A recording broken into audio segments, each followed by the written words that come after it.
Welcome to the Common Good Podcast, a conversation about the significance of place, eliminating economic isolation, and the structure of belonging. My name is Rabbi Miriam Terlinchamp, and I'm your host. This week's episode is the conclusion of my conversation with John A. Powell.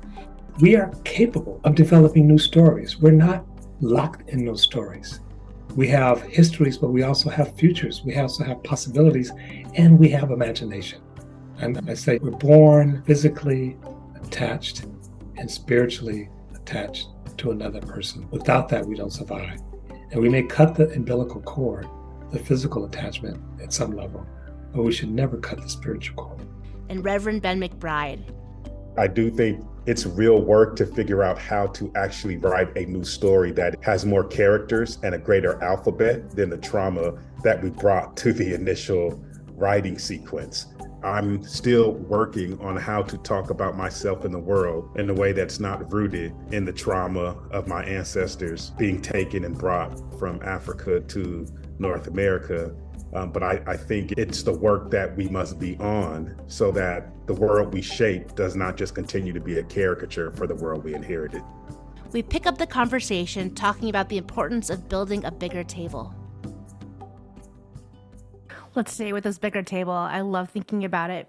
John, your language of there is no other was really resonant to me because I was thinking about this concept in the Bible of ger, which is often the other, stranger, or the convert, but it really just means not yet us. And we never use that. We just call it the righteous other, or you have the righteous Gentile, right? We have these ways of sort of figuring out this, but maybe there is this piece that's connecting. I firmly believe in a radically inclusive table, and yet I do think it's a struggle to figure out what boundaries need to exist in order to cultivate a spirit of imagination, I think maybe more than safety. How have you two done that in a way that has been productive, that we want to really be inclusive, and yet perhaps there are red lines? I'm curious if you don't think there are either. That'd be interesting. I think it would be irresponsible of us not to acknowledge that we're talking about very difficult things. And we're not talking about flipping a switch. We've all had times we wish we had behaved differently. We've all had times where out of fear, anger, frustration, ego, we've said and done things that we later regret. So I think in terms of growing into grace with the other also means growing into grace with ourselves. And that doesn't mean not holding the other, quote unquote, accountable or ourselves accountable, but holding us accountable out of love, out of our human frailty, out of our similarity. I sort of hit the sweepstake in terms of the family I was born in. I was born to a wonderful family. I can only take so much credit because so much was given to me in being born into that family and raised in that family. My father's a Christian minister. I spent time with the Bible, but more importantly, with my father, with my mother, with my siblings, my brothers and sisters. And the story of the Good Samaritan. Who is the stranger? And it's aren't you afraid to help that stranger on the road? What might happen to you if you stop and help that stranger? And the response is, what would happen to me if I don't? So while this work may be hard and challenging, it's not so I'm not going to do the work. I'm just going to live my life in peace and harmony and ignore all of these. This is what life is. And we talked earlier in terms of spirituality and structure. And from my perspective, spirituality is about openness. And so while we're constructing walls and boundaries, to me, that's an antithetical, really, to spirituality. And yes, sometimes we're going to be hurt, period. We can build a wall. We're still going to be hurt. We can not build a wall. We're still going to be hurt. Maybe to turn the corner on this huge pandemic called COVID, if it taught us anything, it can only teach us if we're willing to learn, is that you can ground the planes, you can build walls, you can track people. The virus keeps moving. The virus keeps spreading because we as human animals, as social animals, are in each other's lives. We're inextricably linked to each other. And it's a lesson that comes over and over and over and over again. It's not that I learned it the first time, the second time, the third time. It's not that I won't have to learn it again.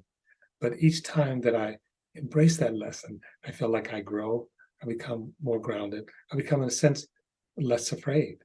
I'm outside of Santa Cruz now at a retreat. I was driving here yesterday from the Bay Area. Literally, a guy in a pickup truck cut me off. I have no idea why, and then started yelling obscenities at me. It's am I safe? I certainly didn't feel safe. And I was annoyed. I was more than annoyed. That can happen, unfortunately, anytime, any place. especially in the United States. So I think we're safest when we turn toward each other instead of on each other. We're safest when we're respecting each other. And even in our safest moment, in our safest community, we still will get, if we're lucky, old and die. I'm not advocating violence. I'm not advocating trauma. I'm not advocating what I call surplus suffering. People need to have a place to live. People need to know their kids will come home from school intact without worrying about gunshots. But even if all those things are taken care of, life will still throw many things that are hard for us to deal with. And we're better at it when we do it together. So again, I feel fortunate that some of these things I came at just by being born in the family where my mother, my father, and my extended family exhibited many of these behaviors. Well, one other thing, growing up, I thought my father in particular was kind of what we would say in the Black community, a chump, because he was always doing things for people and there was no return. He would help people with things. He would loan people money that everybody knew wasn't coming back. And it's like, why does he do this? And sometimes my mother would get annoyed. We didn't have very much. And as I've gotten older and reflected on my father, I feel like he was the first bodhisattva that I really knew. And I feel like in some ways I'm becoming more and more like him as I age. I just will say, I know that the bridging work works because I've seen it work. And I think it's less about whether this turning to each other works. And to me, it's more about our willingness to learn how to take care of ourselves and become the kind of human beings that can stay involved in the work of turning to folks. I've seen it happen in very practical ways, whether that is police sitting down at the table with mothers who've lost their kids to violence, down at the table with people who've been shooting at other folks. And when people are turning to one another, we widen the circle of concern. I just think the low-hanging fruit has been picked. And in the moment that we're living in, it's actually really going to require a deeper kind of humanity that we all have to commit ourselves to, that I am going to make a choice to see you as human. And I say often, and I take some flack for it, and that's probably good. Maybe I need to think about it more, which is, I say, I think that we have to find the humanity to actively work to widen the circle of human concern. That includes people who are working actively to constrict the circle of human concern that affects us and the people that we love. And I said it in one space and people were like, wait a minute, what are you talking about? That's some Uncle Tom type theory, you know? And I told him, I said, I hear you, but I said, well, what's the alternative? If we're not working to widen the circle of human concern to include those who are currently trying to constrict it, we are subsequently just becoming caricatures of the very behaviors and attitudes that we see are broken in the world. So becoming these deeper versions of being human doesn't mean we all have to do the same thing, but we can do the something that's within our reach. And I love the kind of anecdote that you put out, John, that, you know, like a real bridge, you can't build a bridge everywhere. But just because you can't build it everywhere doesn't mean you can't build it some places. And so instead of thinking of the hardest person in your life to bridge with, or the greatest difficulty to widen your circle or to build a bigger table, how about looking at something that's a little bit more reachable? And I think if we can do that, then we build muscle memory, we build faith in ourselves, we get more stories, and then we can go deeper in our practice. Thank you to both of you. And Greg wants to share a story, and then hopefully Ben and John could react to it. So I wasn't going to so much share a story, just try to ask a question as I'm sitting and listening. John and Ben, I hear you both calling for acts that require significant courage.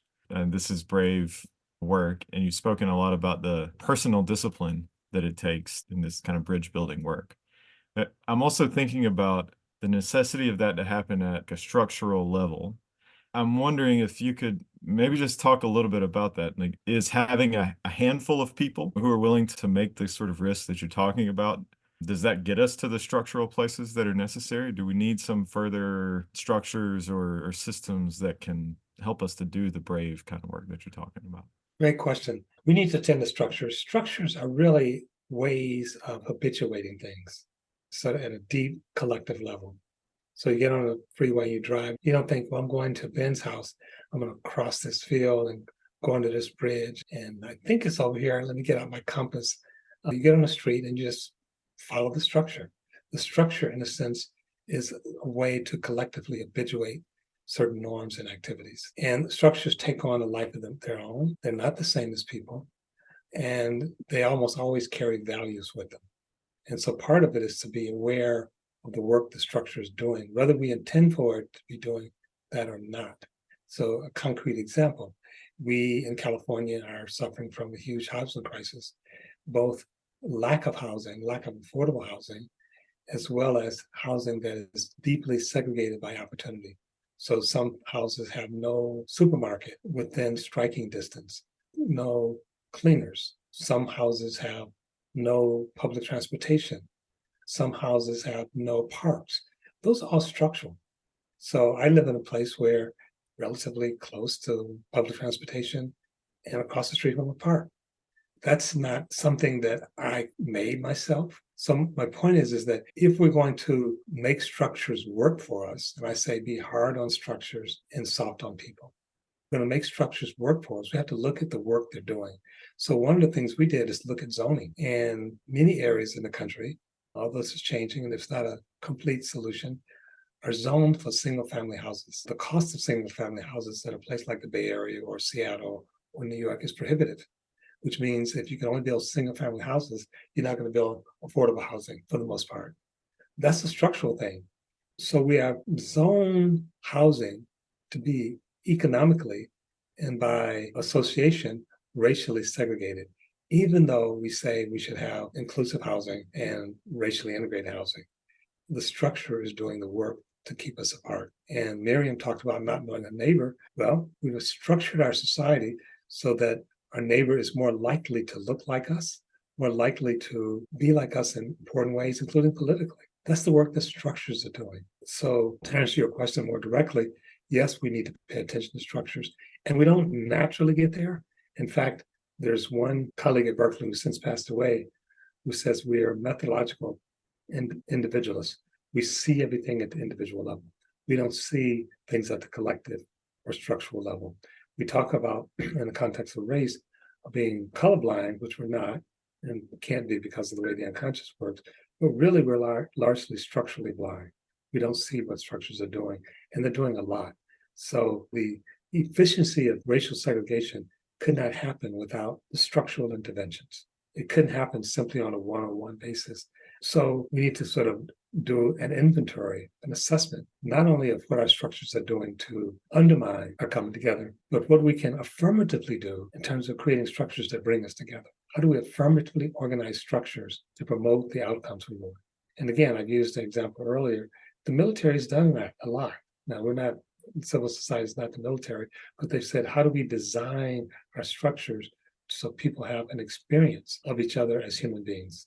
And this is Alpert's work, The Nature of Prejudice, under contact theory, saying that under certain conditions, if people have a common goal, relative equality, and leadership, and we might add a decent story, and you bring them together, really powerful, positive things happen. But those conditions are not met. And those conditions are largely structural. As we take a breath and digest the first part of the conversation, we wanted to offer the third part of a poem commissioned by the Othering and Belonging Institute and written and performed by Michelle Lee. This part of the poem is called Meet Me There.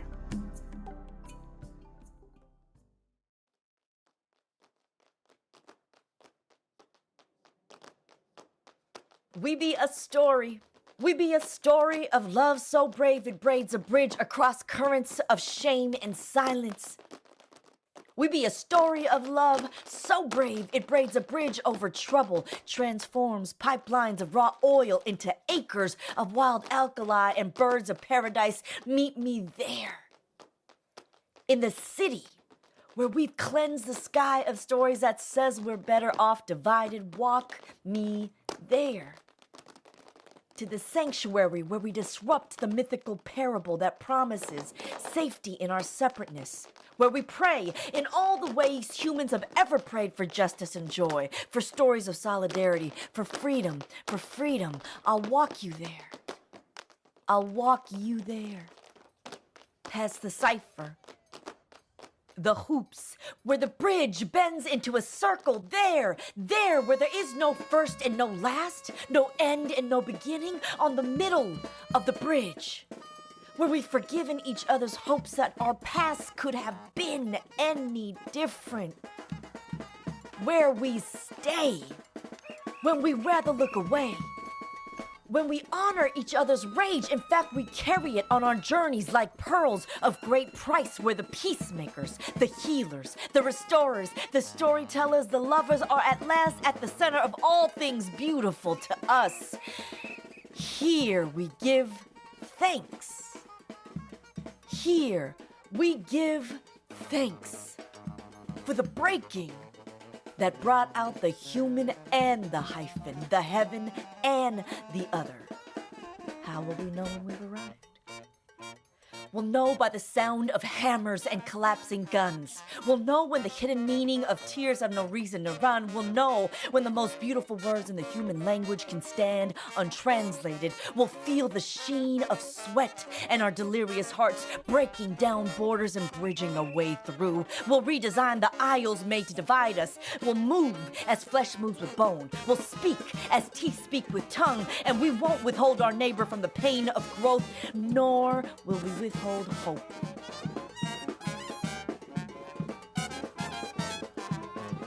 It will be a home for each of us.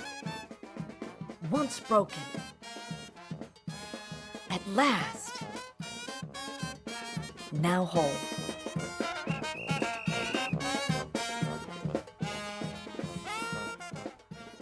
It's so interesting to me that twice now, the example that you've pointed us to of a structure that creates the sort of belonging is the military, whose overarching goal is massive scale violence, but who understands really well the way that you knit a group of people together towards a common goal.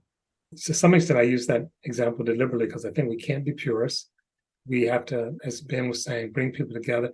There's so many wonderful examples. I'll give you one more that's not the military. There are about 145 countries that have eliminated the death penalty. At the beginning of the 20th century, there were 4. Now it's more than half the countries in the world have eliminated the death penalty. If you go back and read the debate and the conversation about should they or should they not have the death penalty in a given country, there were many reasons given. The efficiency of the death penalty, the safety of the country. But 2 arguments showed up a lot. One was deeply spiritual, and the other one was deeply moral. Basically saying, we as a country don't believe we have the right for the state to take another human's lives. And that's a policy decision. So in essence, it's structural. It's not saying, Greg, what do you think? It's saying, as a society in Canada, we refuse to take someone's life. Now, the average Canadian doesn't have to think about that. In the United States, it's like, well, if the guy's a bad person, then he or she deserves to die. That's really a fundamentally different approach. And the approach of saying we're not taking each other is actually going back to what Ben was saying about the circle of human concern. We're saying every human being, even those human beings that hate us, that would kill us, are still human and still deserves human dignity. And that act, according to human dignity, is according our own and underlying our own human dignity. There are just hundreds of examples, and one more, which is Canadian. Canada funds their schools at a federal level. They take all the money in property tax and redistribute it so that no school district is devoid of resources. Not perfect, no country is perfect. That's a structural decision. They decide that low-income cities should not be left on their own to fund critical human services like schools or like healthcare. That's something that the whole country should participate in. That's not how we do it in the United States. The point is, we structure it in the United States so not only we segregate from each other, but then we segregate resources. So those with a lot of resources get to hoard those resources, and those with few resources are left without those resources. And that's not because people living in those communities that hoard are necessarily bad people, but they live in these structures that create these outcomes, and they're largely oblivious to them, but the effects of them are real. That's why, to me, also, the stories that you're lifting up, John, are so important. Us having a story that connects us, because structurally, if we're going to make change and really make belonging something that's not just cultural, but is also structural, targeted universalism that you talk about a lot is super important, that we actually allow the people who are most being othered segregated and kept out of resources and opportunity, we solve their problems as a way to actually create universal benefit for everyone. But I think the challenge, it was not the challenge, it's the opportunity. We have to have a story that is constantly being told that this other person who has a different human experience from me is still deserving of the same things that I desire. And if I have that story, then I don't see ensuring that access to education and healthcare and food and medicine, right? Like, I am not at risk by ensuring that those who have less right now get enough so that we all can benefit. And I just think in this moment, even some of the social change and organizing practices that I've engaged in the past, one of the reasons I shifted to much more of a belonging construct was even in the Alinsky model of structural change and organizing, which was there are no permanent allies, there are no permanent enemies, there are only permanent interests. And I begin to say to folks, I hear that, but that actually just leads me to only transactional relationships with people. And I think the invitation to belonging that you put out so powerfully is collective interests, that we are more in each other's story than just transactions. If we can really understand our deep connection and relatedness, then we can even make decisions that don't always have to benefit us in a material way. They might benefit someone else, but we recognize that collectively, we all benefit when we are acting in those ways. I think that's completely right. Just two quick points to add to what Ben just said. Robert Putnam in Bowling Along, he talks about this as general reciprocity as opposed to specific reciprocity, where specific reciprocity is completely transactional. I do something for you, you do something for me. I give you something, you give me some money. What's in it for me? That's always the question for specific reciprocity. General reciprocity is you do something for society, and it helps society generally, and it may come back to you in some diffuse way, or it may not, right? And he was saying societies can't really thrive just on specific reciprocity.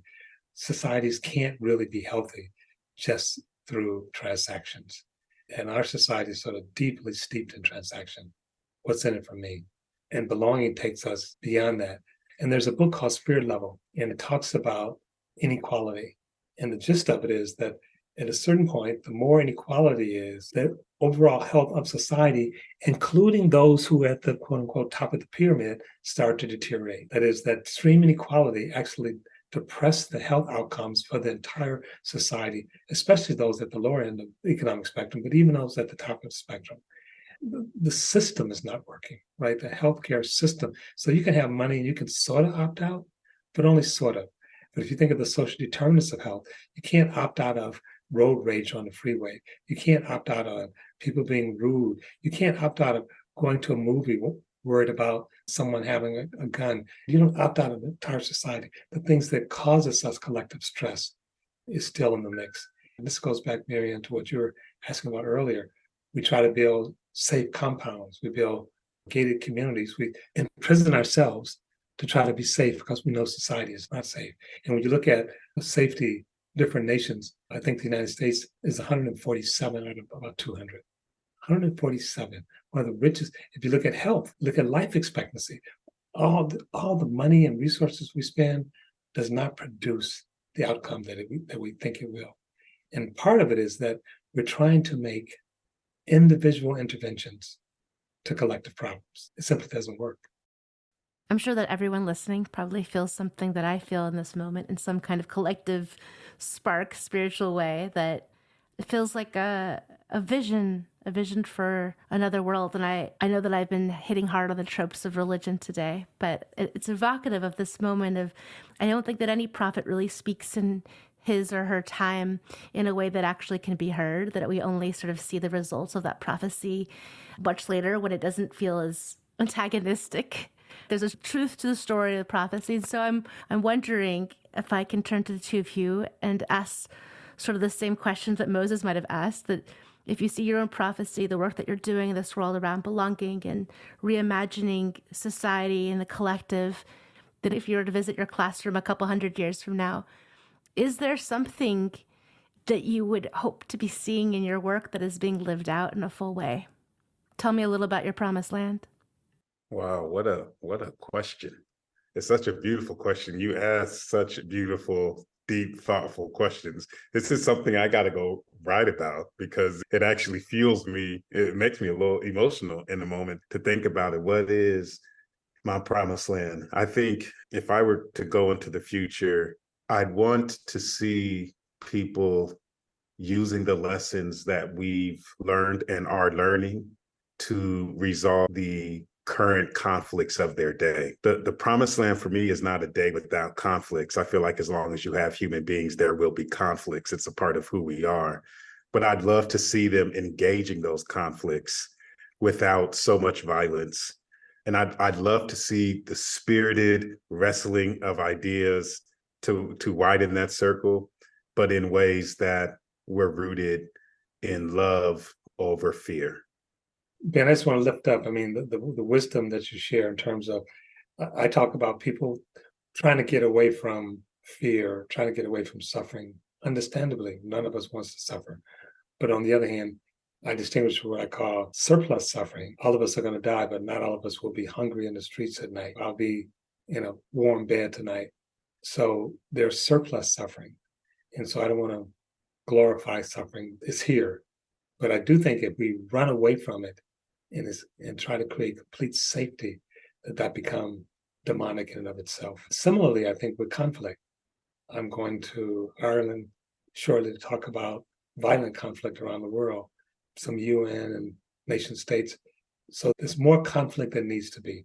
But if we could end all the wars today, if we could cut the military budget by 90%, if we could stop police shooting of unarmed people, there still would be conflict, but it would be at a different order. And so in some sense, even as we try to lower the conflict, as to try to shift the suffering, we also have to have the skills, the stories, and the reason to actually be with conflict. Because when we are with conflict, when we are with suffering, one impulse is to run away. So part of my promised land, people would be skilled at dealing with conflict, skilled at dealing with suffering. The people would actually know and tell each other stories. The people would have a chance to try on different things. That travel would be much easier. That hunger for food would be largely a thing of the past. People would still struggle, but they wouldn't struggle to eat. People would still struggle, but they wouldn't struggle for housing. And people's voices, there'd be mechanisms in place for people to really effectively participate and co-create. And people's identities would not only be multiple, they'd be fluid. So you wouldn't have to be the same person today as you were yesterday. That may sound strange, but we all carry multiple identities. So sometimes you're a father, and sometimes you're a son, sometimes you're head of your company, sometimes you're just a pedestrian, sometimes you're a scared little boy or little girl, sometimes you're not any of those things. And so space to actually explore our multiple identities, I think, is actually one sign that society is healthy, that people don't feel like they have to carry on a single identity their entire life, that people would be aspiring to and talking about not only expanding the circle of human concern, but looking at who's outside the circle and make sure they're brought in. And the last thing I'll say in terms of my promised land is that the land itself would be part of it. I talk about co-creation, but we don't not only co-create with our own group, way too small. We co-create with those who we disagree with, still too small. We co-create with the earth itself, that the earth, other life expressions participate in that emergent co-creation. And co-creation doesn't mean we control. It just means we effectively participate, and we participate with dignity, both for ourselves and others. Thanks for listening. Check the show notes for information about John, the Othering and Belonging Institute, Ben's new book, and all the works referenced in this episode. This episode was produced by the amazing Joey Taylor, and music is from Jeff Gorman.